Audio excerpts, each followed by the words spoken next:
Welcome back. I'm Danny Torres, host of the Talking 21 podcast and part of the Our Esquina podcast network. Thanks to our loyal followers on social media, our part one conversation was a resounding success. And our next installment with Adam Wainwright will give our listeners a unique insight into Waino's mindset beyond the pitcher's mound. In 2011, something traumatic occurred to this World Series champion. It's the hidden fear every time a pitcher heads to the mound and throws off the rubber, a prolonged absence due to an elbow injury. Along with being a phenomenal storyteller, especially about the game of baseball, the one story he wants every listener to pay close attention to is about his unwavering faith. Early in his career, Waino spoke about a defining moment that changed his life. He said, "I needed to make a change.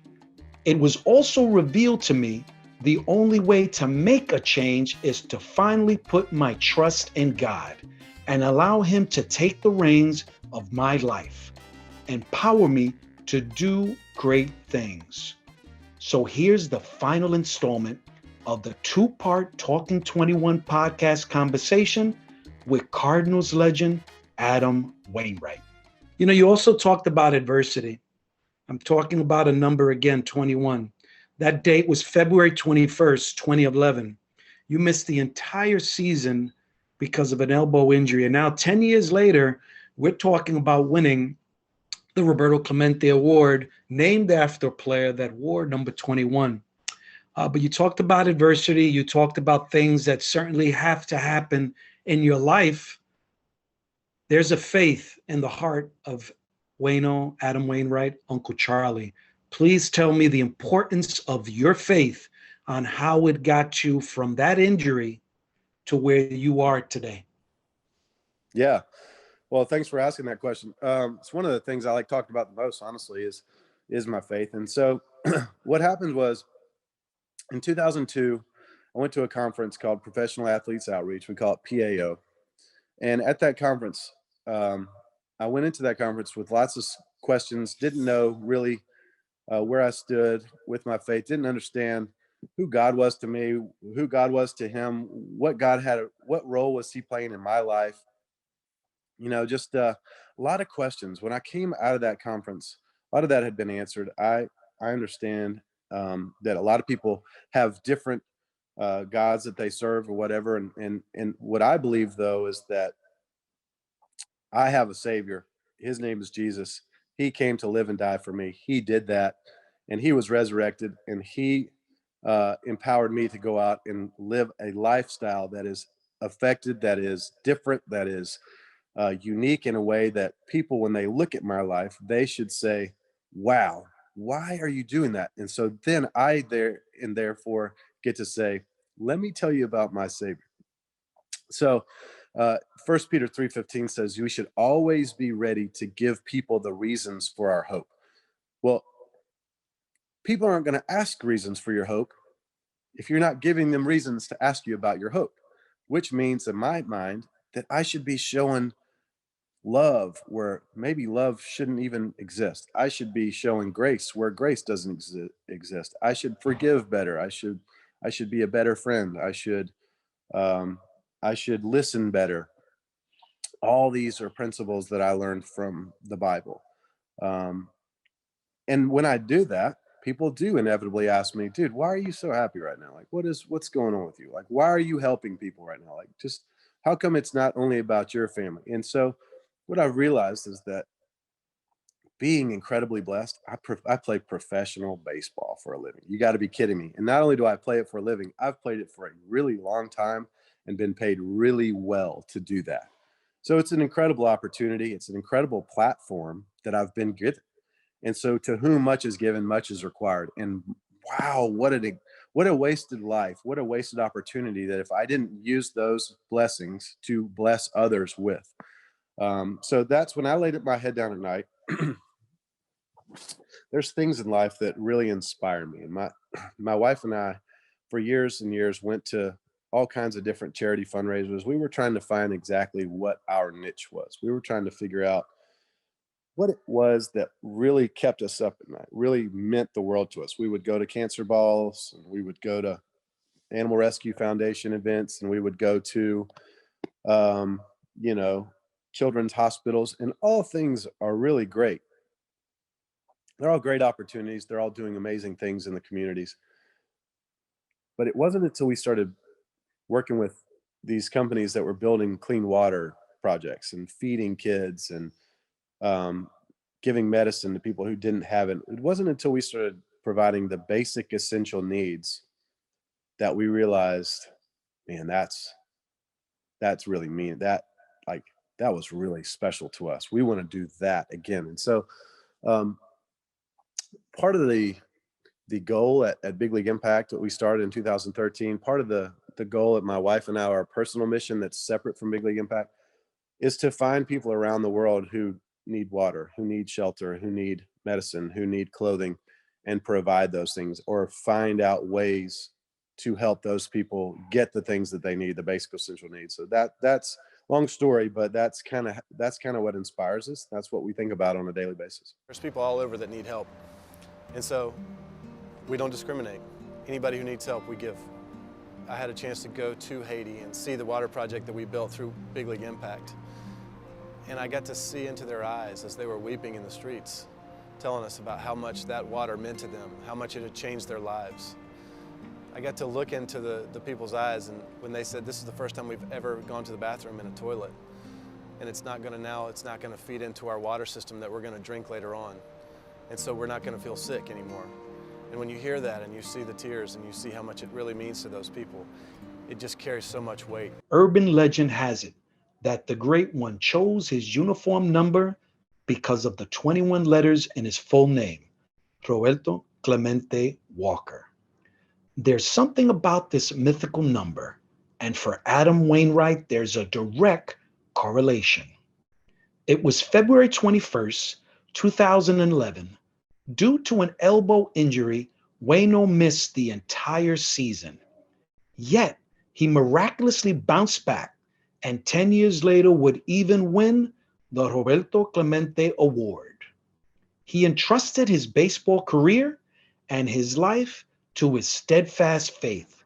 So I asked Waino, why is this so important within the life of a Major League Baseball player? Could you say to me, Waino, that it's easy for players, professional athletes to this day, considering what's happening around the world, that the faith does play a part of a professional athlete's life? Well, it can. Yeah, it can. Or does it stay private? Or does that stay private? They'd rather not say, because one of the things, Adam, sometimes you can't necessarily, if not at all, talk about politics or your religious affiliation. So I kind of want, at least you could kind of put in perspective maybe your own teammates from the standpoint that you could say, and you might have to mention names, but just say, oh no, definitely this guy, I know, his similar upbringing and that he's very open about his faith. Mm-hmm. Well, so kind of based on what I told you before, I try not to be in your face about these types of things, right? But I also try to live my life in a certain way where it causes people to ask questions. If somebody asks me a question like you did, then I'm more than happy to talk about it. But I don't try to sit in front of everybody and say, like, let me tell you about Jesus. It doesn't always work like that. Sometimes it may, but it doesn't always work like that. What I'm always trying to get guys to do is realize that on their platforms, they have an incredible opportunity in front of them to do good or to do bad, right? You're given a platform one way or another. So what you do while you stay on that platform, it really matters. People are watching, people are paying attention. And so I think a faith that's lived out correctly in a professional sports situation, in a professional non-sports situation, is a faith that doesn't always need words to show what we believe in, but then also is ready to give words when asked about. We bring in the 2020 Roberto Clemente Award winner from the St. Louis Cardinals, Adam Wainwright. Adam, congratulations. Tell us what you're feeling. It doesn't seem real to me, honestly. Just watching this whole broadcast and how special a man Roberto was, and all the wonderful people and humanitarians who won this great award the last, however many years they've been giving this away. I just don't even feel like it's real, honestly. This is an incredible group to be a part of. But just being in the same sentence, mentioned the same sentence as Roberto Clemente is the highest honor of my entire career, honestly. I mean, anything I've ever done on the field doesn't hold a candle to this. This is amazing for me and my family and our foundation.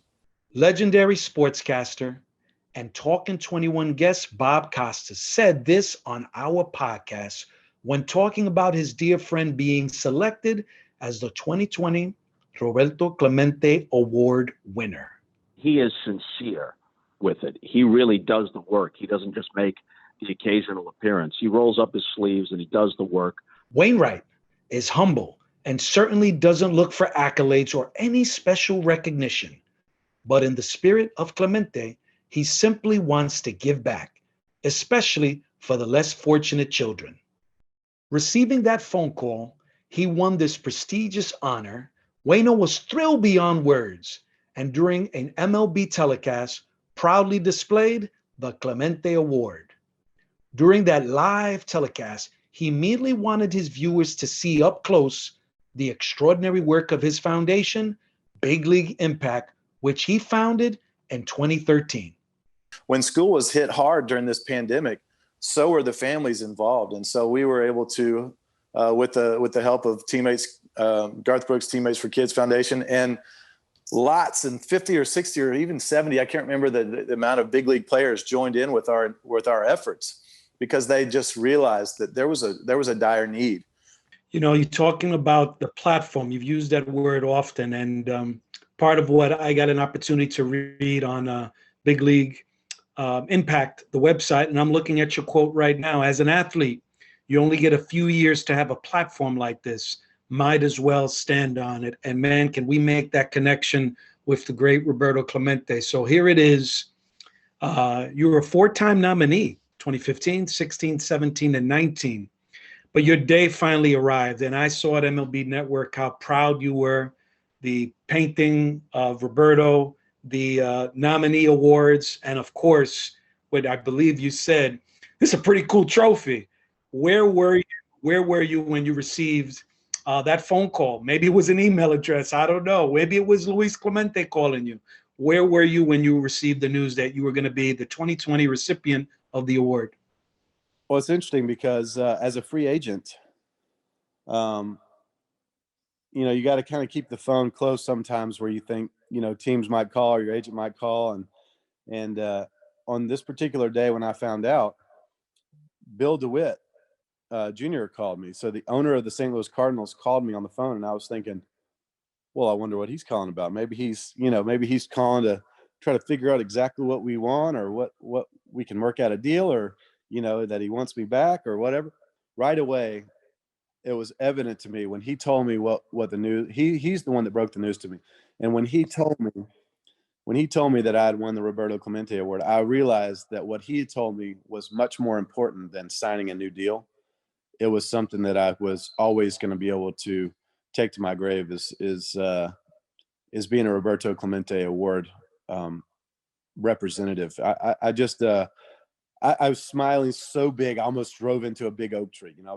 I just dropped my girls off at school and was on the way home, and I remember, because I was right out in front of our grocery store. I remember right where I was on the road when he told me, and it was just, it was a moment where you don't want it to be the reason that you do things, right? My wife and I do not go out and do good in the community to try to win awards and nominations for whatever. But it was a really cool acknowledgement. And honestly, if you ask any player around baseball, they would tell you the Roberto Clemente Award is the biggest one there is. It's the biggest one there is. It's the coolest one there is, and there's just no denying it. And it's because our baseball it's important, right? It's great for people's morale. It keeps, states and cities plugged in and competitive and fighting and friendly rivalries and mean rivalries and all kinds of stuff. It's entertainment for lots involved. It's lots of jobs around for the stadium workers, and provides great relief to cities who need that income coming in for people to come in and watch the games. Baseball does a lot of really good things. But outside of that, it's a great opportunity to understand that baseball players are also part of the family of humanity, and that we can go out into the world and make the world a better place if we don't waste the time, the platforms, and the opportunities that we've been given. So when I won that award, it was just like, wow, this is really cool. People understand some of the good work we're doing. And the other good thing about it was, when I won that award, it wasn't like, okay, now I'm done, I can shut things down. Now it was like, well, now I got to go prove it. Now I got to go out and keep living. That's right. I got to keep representing Roberto's name, because now I'm tied to Roberto, and that means something to me. In the game of baseball, pitchers and catchers come and go. Yet Wainwright has been extremely fortunate to have thrown to Yadier Molina for what is now their 14th season together. This year, he was even the starting pitcher for Yadi's 2000th game as a catcher. Their bond goes way beyond the playing field. And not only are they both recipients of the Roberto Clemente Award, but his battery mates' respect for the game, the Cardinals fan base, and most importantly, his love for Puerto Rico is truly unmatched. But Waino shared a rather interesting story about his teammate who has become a brother. And what he revealed to me about this future Hall of Famer was truly an eye-opening moment. Well, one unique thing about Yadi loves music. He's even got like a little musical note tattooed on his neck. And I always say, never mess with anybody with a neck tattoo, because they got a little bit of crazy in them. They'll cut you probably. I think I've noticed that. But so Yadi loves music. But what most people don't know is that Yadi loves country music also. And so Yadi is a huge Zac Brown fan and can recite every single word of Zac Brown's songs. And so a few years back, we went to a Zac Brown concert, and we're backstage hanging out with Zac a little bit right before the concert. And, there's a bunch of gringos in there, a bunch of white guys, right? We're all they're big country music. I think I know where you're going with this. We got our boots on, we got our, our button-up shirts, and we're feeling kind of country or whatever. And we're excited to be in front of Zac Brown. But if you look over at Yadi was like this. He was so excited. He was starstruck to be in front of Zac Brown. And it was neat. When we were standing next to each other, the concert was going on. Yadi was singing every single word. And I know a lot of Zac Brown music too. He's from Georgia. I'm from Georgia. And Yadi knows way more about his music than me. It's pretty funny. That's crazy. Well, I think there's somebody else, Waino, that you probably have not maybe introduced him to, or maybe you have. I think you got to introduce him to your dear friend Garth Brooks. So certainly for our listeners, what can you tell us of Garth Brooks' involvement? Because certainly I got a chance to see that presentation, and I could see that, number one, Garth Brooks is an unbelievably huge Roberto Clemente fan, but certainly his music throughout all these years. But what can you share with us, the impact and the relationship with your foundation and the great Garth Brooks? He is, and also Yadi knows his music pretty well too. We sing "Friends in Low Places" on the bus all the time. But let me ask you, hey, Waino, let me ask you: are teammates looking at each other and saying, "Oh, what's this Puerto Rican singing country music for?" I mean, come on, you got to tell me that facial expression. Oh, when you hear Yadi sing, anyways, it's funny, but especially when he sings country music and he knows the words, it's really funny. So Garth and I got involved. I'm like, honestly, I'm like the world's biggest Garth Brooks fan. I grew up, listening to country music. The first tape that I ever had that was my own tape back before CDs was a Garth Brooks mix tape that my brother made me with the Garth Brooks, The Dance, and Thunder Rolls, and a few other songs on it. So it was really cool to work with him. But the reason that we got involved together is I've been working with the Teammates for Kids, Garth Brooks Teammates for Kids Foundation for a while. And he's all about helping kids. And as you mentioned before, he's a huge baseball fan. He's a huge Pittsburgh Pirates fan. Roberto Clemente Jr. is the reason that he started loving baseball. He told me that. And so a few years back, 2 years ago, my team at Big League Impact and his team at Garth Brooks Teammates for Kids got together, and we decided to form this thing called the Home Plate Project. And we realized that there's 30 cities.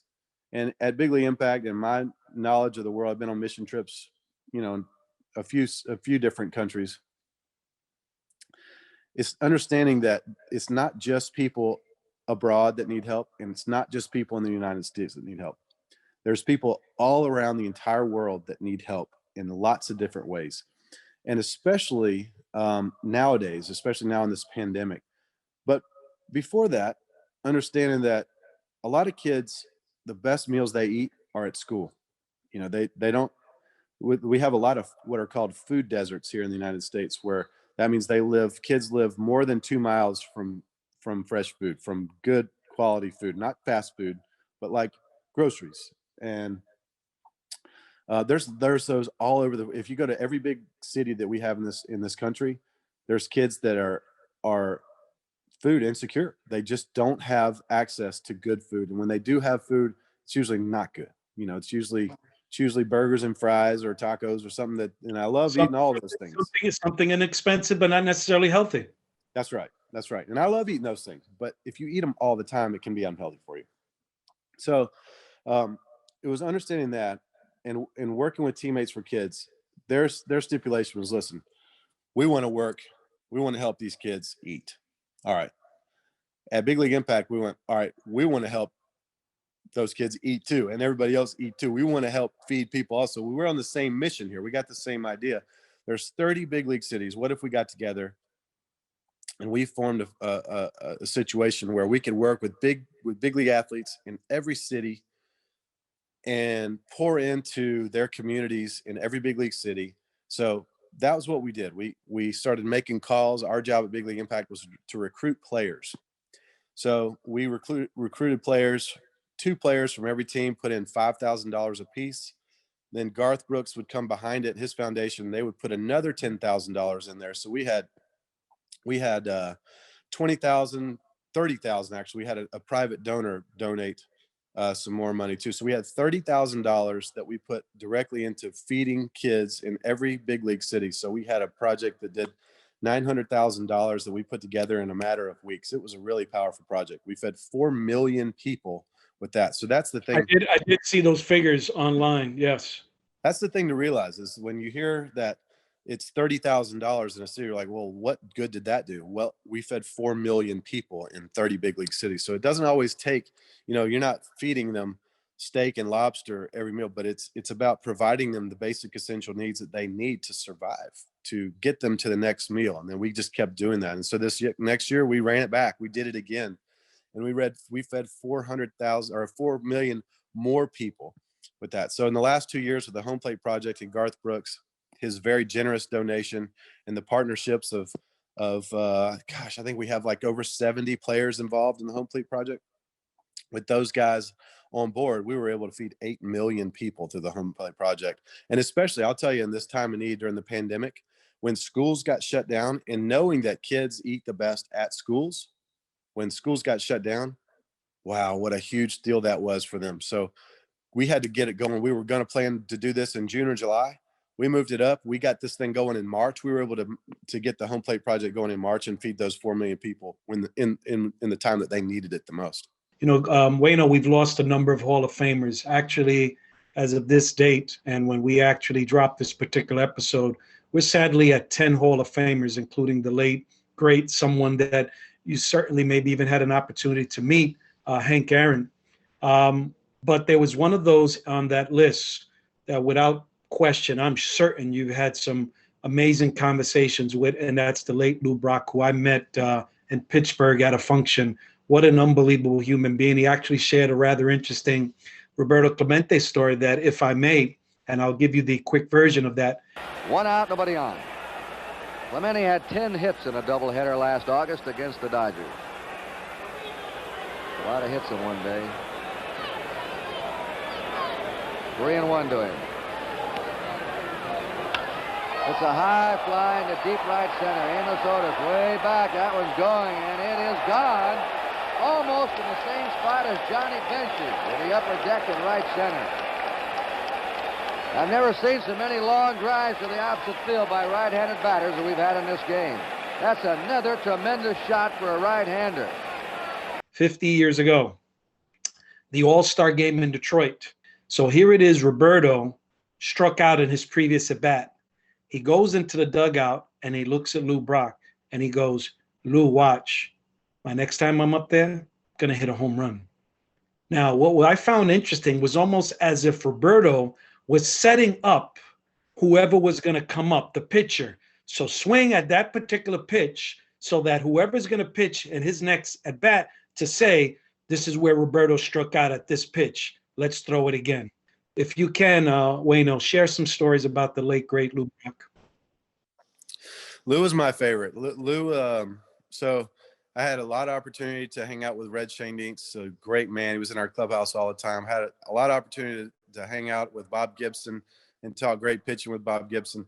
But my favorite was Lou Brock. He was, and I'll tell you why. Because Lou, those other guys are amazing, but what Lou meant to me, Lou was the ultimate in class, as professional and as gentle and kind and personable as there ever was a man that I've ever met in my entire life. That sense of him that first time. Oh my gosh, he was just a beautiful person. You know, I mean, it's just something that I hope one day I could be even compared to him in the smallest way, because the very first person that I ever met when I walked into a Cardinals clubhouse was Lou Brock. I had my bag on my shoulder. I walked in from my car. I just drove down there. I only knew one person on the team. It was Jason Marquis. He got traded with me from Atlanta to the Cardinals. I'd never been in the big leagues. I never met any of the minor leaguers before. I played against some of them, but I never met any of them. I knew literally nobody. And I walked into the clubhouse. I put my bag down and I turn around and Lou Brock standing right there. And I said, "Hi," just like that. Like, I don't know what to say. I mean, but you know Lou when you see Lou Brock. And he says, "Hi, Mr. Wainwright. I'm Lou Brock." And I said, "I think you got that backwards. Mr. Brock, I'm Adam Wainwright. Nice to meet you." He shook his hand. And he says to me, he hands me a ball and he says to me, "I'd like for you to sign this ball for me." And I said, once again, I think that you got this backwards. Like, "Mr. Brock, I'm going to go get a ball and I'm going to give it to you. And I would love for you to sign it to me." He goes, "That's great. I'll sign a ball for you later." But he goes, "No, I'm serious. I never met you before today, but I got a feeling that you're going to be special. And I want you to sign this ball to me." And so I just was thinking, golly, I mean, wow, what an amazing moment for me. And looking back on that, you know, the humility that Lou showed all the time. Lou Brock is one of the greatest baseball players that ever lived. And yet he spent time with each and every person that he ever signed an autograph for. If you watched him in spring training, he walked down the right field line and he would sign autographs for people in a legible, great signature. And he would look each person in the eye and he would talk to them. And it just was so profound to me to watch him in his grace and everything that he did and how special that was. And understanding that this man understands that people think he's pretty cool. And he wants to spend time with them so that they'll understand that he actually is cool and that he thinks they're cool.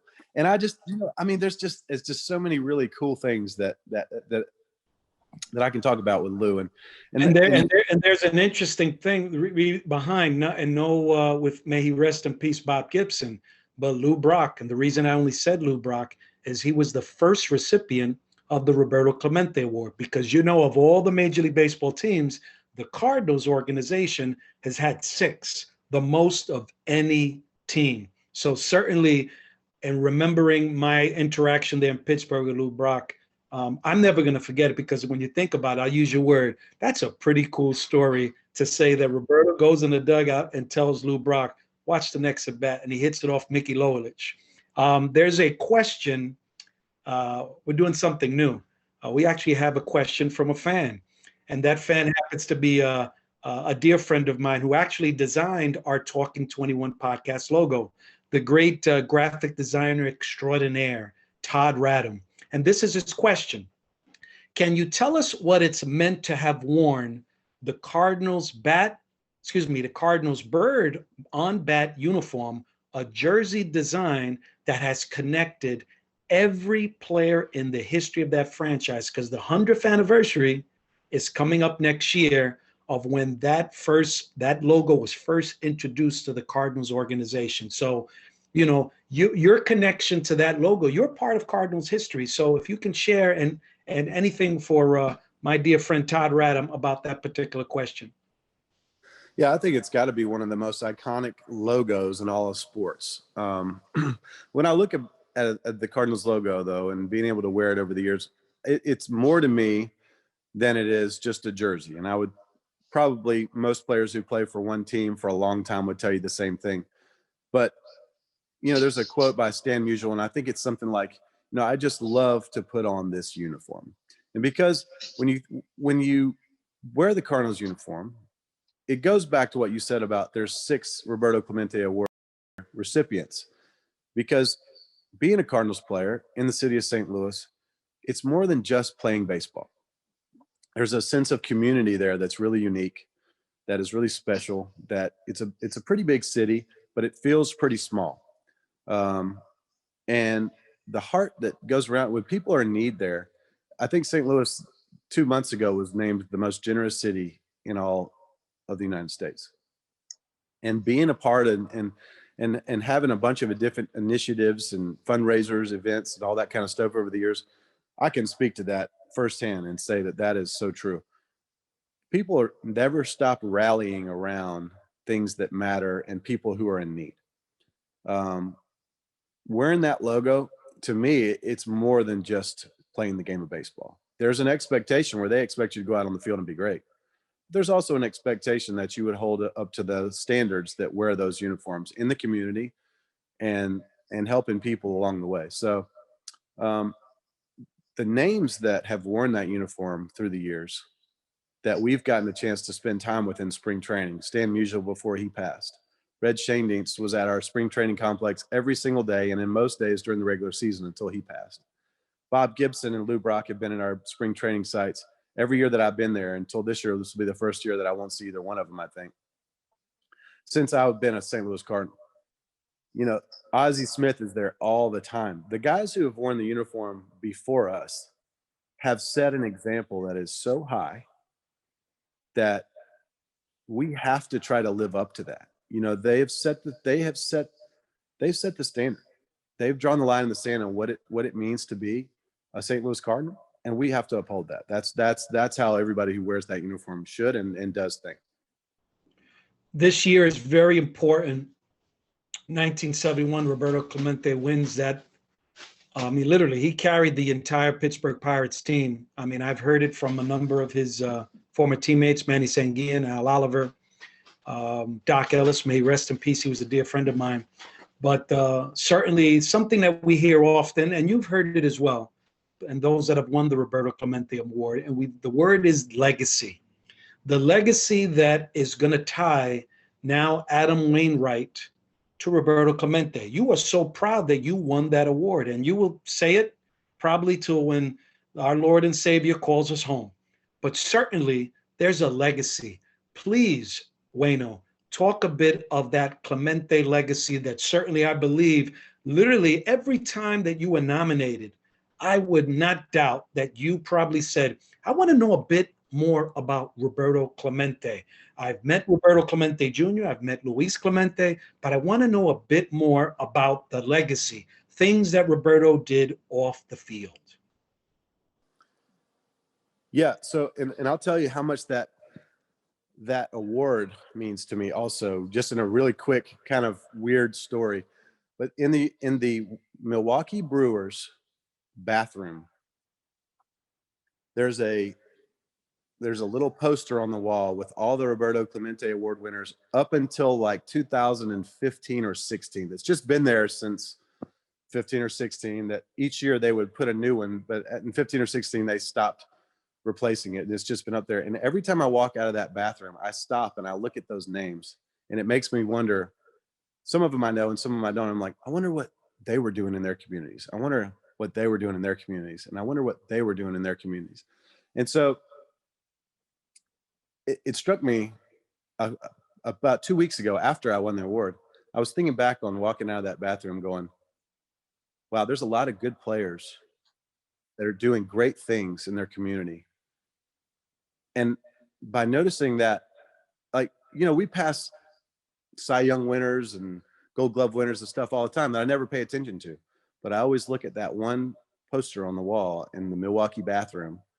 And I think there's a little part of me like, man, I really hope my name ends up on that one day. So that's a weird kind of question or answer to the question. But I think what's really cool to me is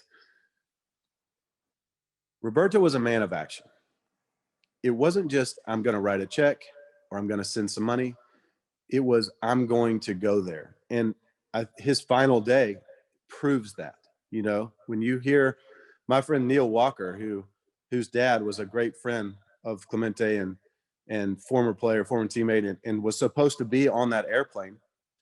When I hear him talk about what Roberto would actually do and how he would try to inspire the other guys to go out and do, that's what makes me go. I want to be like that. A guy who understands that he's been given a lot, he's got a lot more to give. And so he gave his life doing exactly what he was backing up what he was talking about. It was not just, and I think there's times where you need the guys who just write the checks so you can make the ministries go.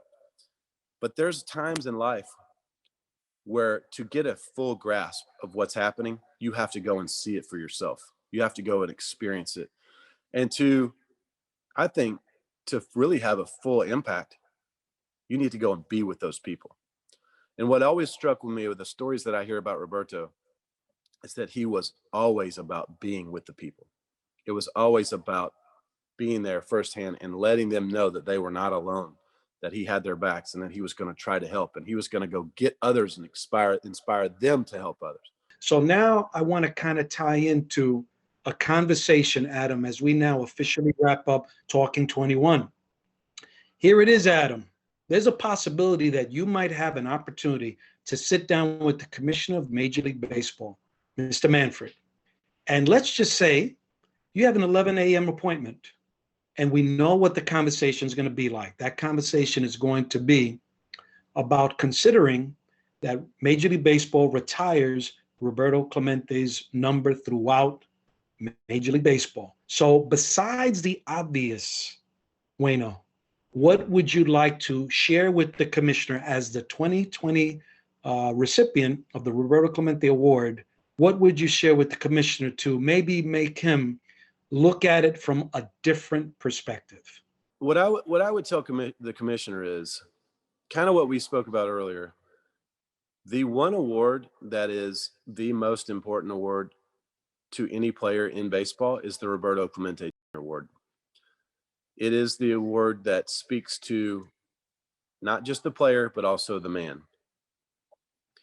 And if that award means so much to every single player, then that player that the award is named after has touched so many players' lives, it can't be measured. And so that player needs to have a designated number to represent that. I would argue that all day long, because it's hard to imagine a player. I mean, I think if you spoke to any African American player, they would talk about Jackie Robinson in probably the same kind of light. But a player who is from Puerto Rico, A black Puerto Rican can have that kind of effect on a white kid from South Georgia. That's saying something. And on that note, Adam, Waino, Uncle Charlie, I want to thank you so very much for being a part of the Talking 21 podcast. And once again, just thanks so much for providing a bit about your life. And I want to even add this now, what will become your legacy. So thank you very much. Thank you. Thanks for the time. Thanks for the questions, and loved having these conversations. Thanks so much, Waino, for sharing your remarkable story on our podcast and your tireless commitment to those in need. For our listeners, please be sure to visit the Foundation's website, bigleagueimpact.org, and read about Waino's mission on making a difference in the community and around the world. Make sure to follow us on Twitter and Instagram at Talking 21 Podcast. And yes, we're on Facebook and YouTube. A special thank you for our co-writer and executive producer, Ras Guevara, and our social media manager, Senor Bezo. This is your host, Danny Torres, and be sure to follow me on Twitter at DannyT21. Tune in next time for once again our continued conversation about the great one.